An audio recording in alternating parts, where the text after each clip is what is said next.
Well, we're about to find out with that fantastic showdown between Ford, the fastest on pole, Boothie, the first of the Commodores from number 3.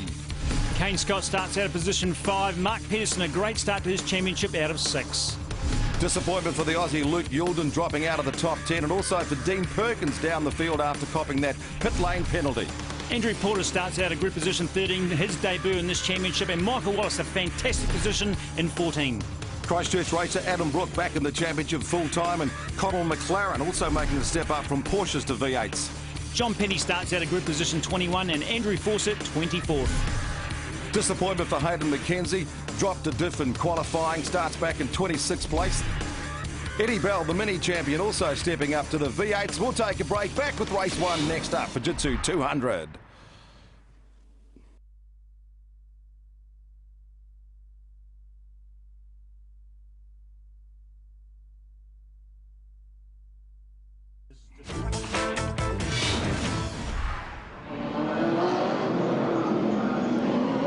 Welcome back. All set now for the big green light for the NZ Truth V8s. Fantastic field, dominated by the flying Fords. Can the Commodores get up as they rumble and roll over the hill for the first time to kick off the new season on board the BP Ultimate Ford of the defending champion Johnny Mack as they rumble down to get the go for season 2007-2008. Let's hear the roar of the big V8s.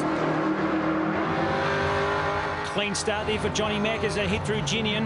Not sure about what's in the background there, Clint, but Boothie, great start. Ping Fog for that second spot. Yes, Foggy muffed the start.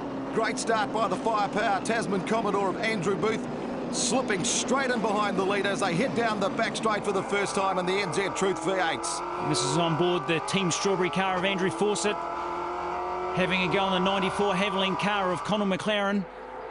Back up front as they head into the hairpin. And it's still Johnny Mack in the BP Ultimate Ford. Bernard moving down the outside, trying to pick up some early ground. So it's Ford, Commodore, Ford, the top 3 as they head up over the hill for the first time. Lap 1, race 1. NZ Truth V8s in the Fujitsu 200. What a great sight. Well, remarkably, we've had, appears to have no damage. There's the powerboat car, there's sparks coming out from underneath. And this is, looks like Andrew Porter.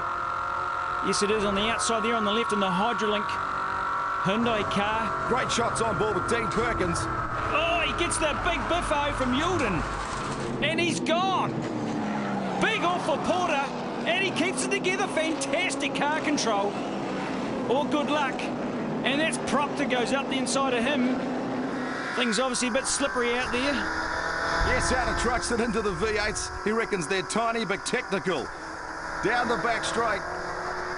Oh, look at that! Slingshot on! He's got it sideways onto the grass, keeping it under control. What a rock and roll ride for Andrew Porter on the Hyundai Hydrolink Ford Falcon.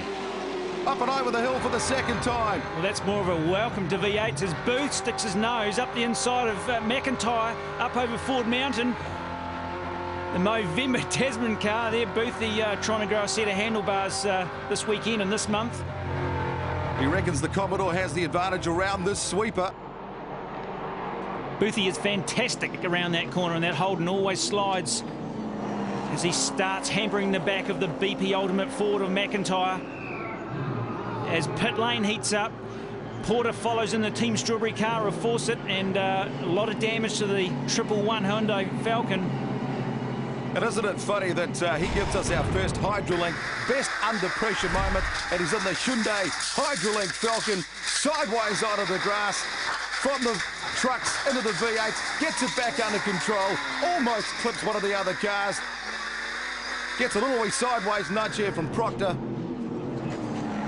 Take a look from the outside, all over the place, snaking his way back onto the track. Here's that little bit of Proctor getting out of the way, and then further back down the straight as we go on board the versatile car and take a look from the rear. A little bit of a nudge there from Adam Brook and Porter. Well, what a fantastic moment on the Fujitsu 200. Not for him, though. Back up front with the leaders, and it's still Ford, Commodore, Ford, and still It's Johnny Mack setting the early pace, hounded by the firepower Tasman Commodore of Andy Booth. Fox settling in behind in third. That's your top three over the hill. Well, Boothie, the man with the fastest lap so far, Clint, lap 2. And if no one betters that time, he will be on the front of the road for the next race. So he's obviously thinking about that while he's out there. It's something that you've got to do this year with the new qualifying system. And this is back in the pack with Manuel, Cameron McLean from Australia in the new Falcon run by the Tony Richards Toyota team. And that's Bernard, who's had a bit of a shocker start compared to last year. And this is big smoke from Kevin Williams, Strapping Systems Commodore. Big problems. Smokey in the band that he decides to get out of there, but question is, has it dropped a bit of oil on the track? Back up front now. Things settling down. Kane Scott of the Fujitsu Ford Falcon this year, getting out of the Commodore into the Ford. Bernard, Manuel, all chasing. McLean on board with Cameron McLean, the Aussie. Paul Manuel. An interesting note that Manuel saved 2 tyres in qualifying. As he gets slightly sideways, he's down on engine power this weekend, and he knows it. And what he's decided to do is save some tyres and wait for his new engine to arrive for the next round at Ruapuna, and have a little bit of advantage over the other boys as we go back up front, as the space is starting to open up between these V8 championship drivers, as Bernard has a look up the inside of Manuel, and he does. Good move by the boy. Oh, no! It was a good move, but he's lost it in the SCG Racing Falcon. It stands for Steve, Chris and Gary, the owners of the Supporters Club out of Taupo, getting behind Dave Bernard, but look at this, and sideways. Darren Henderson goes round too. She's well, nearly does, I should say.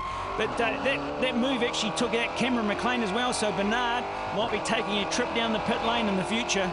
Chaos around the hairpin. Race 1. NZV8s is all out of the Fujitsu 200. Henderson up and over the top of the hill. He's on board with Adam Brook, and that's looking back on the total Commodore of Nick Ross. New sponsor for this man this year, the ever-enthusiastic Nick Ross from Hamilton. More smoke out of the sweeper, coming down onto the entrance of back straight. Once again, it's Bernard. Wow. Probably tyre smoke, Clint, from that hairpin incident. What a different start for the Aussie this year. He was flying last year. Now just seems to be struggling and having plenty of moments. Top 3 looking very impressive up the front, though. Back on board with Adam Brook. Great to see him return to this championship full-time. And that is Tim Edgell going wide at the hairpin. Interesting to see. Now looks like Brookie's got the position on him as he starts mowing down Dale Lambert. Great little scrap here. Brook, Edgell. That versatile car looking fantastic. And it's Julia Huzzoff in problems down the back straight. First race, and man, it's been all action from go to O. It's only 14 laps. John Penny, another one of the guys out of Taupo. On board the Samsung Commodore, the radio sport car of Darren Henderson, 240Ks down the back straight, Pukekohe.